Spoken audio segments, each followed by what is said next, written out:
Джума-Джами в Кезлеве, Тахта-Джами в Бахчисарае, Большая Ханская мечеть, Кадыр-Джами, а также Айя-София в Гурзуфе, которая осталась только на фотографиях. Эти прекрасные культовые сооружения перенесли на холсты участники арт-вечера мечети Крыма в музее Золаман. Мы решили выбрать мечети, самые основные мечети Крыма, красивые. Также есть мечети, которых нет уже у нас в нашей повседневной жизни.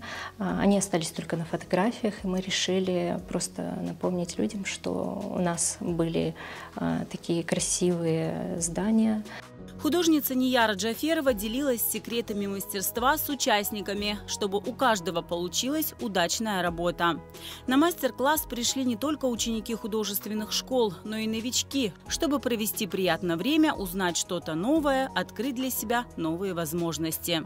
Эмира Либариеву 9 лет. Сегодня он рисует Ханский дворец. Я занимаюсь 5 лет, и выбрала я эту мечеть, потому что она большая, много перспективы, и в целом она просто красивая. Наиля Меметова ходит в художественную школу с 6 лет. Я рисую Евпаторийскую мечеть, потому что она очень стилизированная, красиво освещенная,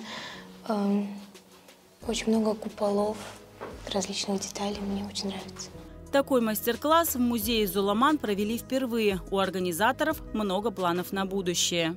Планируем чаще проводить музей. Также мы готовим картины не только на холстах, хотим делать более разнообразными мастер-классы. Например, рисунки на джинсовках тоже, возможно, тематические. Также на крымско-татарскую тему, культуру, чтобы как-то продвигать все это. Возможно, просто будем брать работы каких-то известных художников и также рисовать как на холстах, так и на одежде. Максимально это выдвигать в народ, чтобы все это видели, всем это нравилось, и люди пытались интересоваться искусством. Каждый участник ответственно и с интересом подошел к созданию картины. Итогом мастер-класса стали яркие и неповторимые работы.